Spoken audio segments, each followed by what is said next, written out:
evening, I'm Nick Gellos and you're watching NBC Nightly News. Today is January 31st, 1968, and forces of both the National Liberation Front and People's Army of Vietnam have launched a major attack on American strongholds in South Vietnam.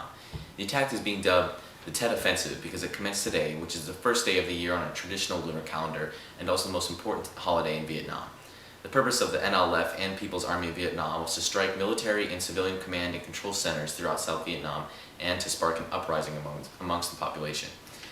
They have struck more than 100 towns and cities, including 36 provincial capitals. One of the main concerns for the U.S. forces is the city of Hue, which is a major U.S. Navy supply base.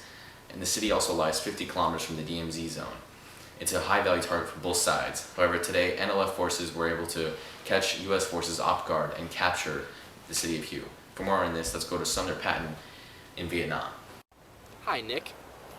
We are here in the jungle just 20 miles north of Saigon, which has been undertaken for 3 hours now.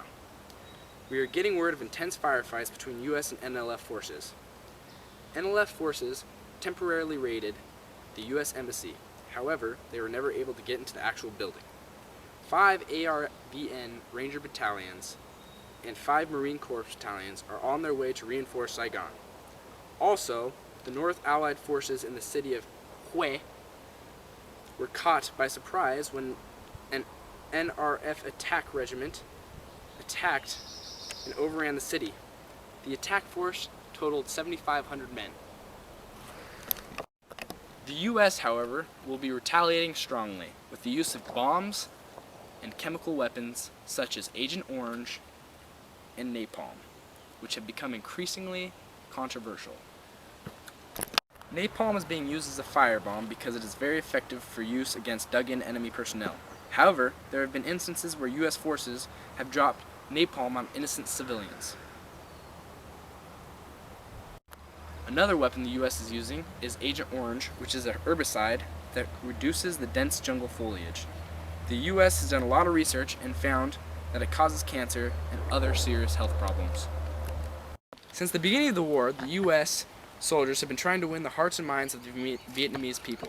However, many Vietnamese have increased hatred toward the U.S. because of the severity and harshness of the chemical weapons.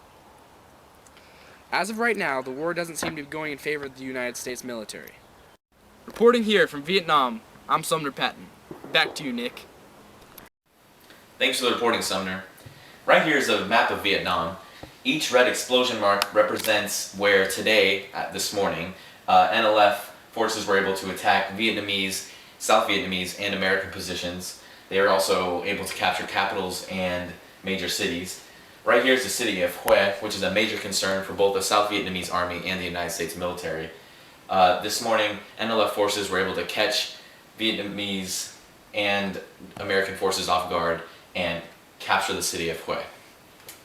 Down here to the south, you can see that there are more red explosion marks which represent how the NLF forces were able to make a widespread attack across the whole country of Vietnam. And right here is the city of Saigon, where the embassy was temporarily raided by NLF forces, and a major attack has been is underway between NLF forces and American forces. That just about wraps up tonight's broadcast. I'd like to thank you for joining us today, and hopefully tomorrow you'll be able to tune in at the same time to get more updates about the Tet Offensive and the Vietnam War.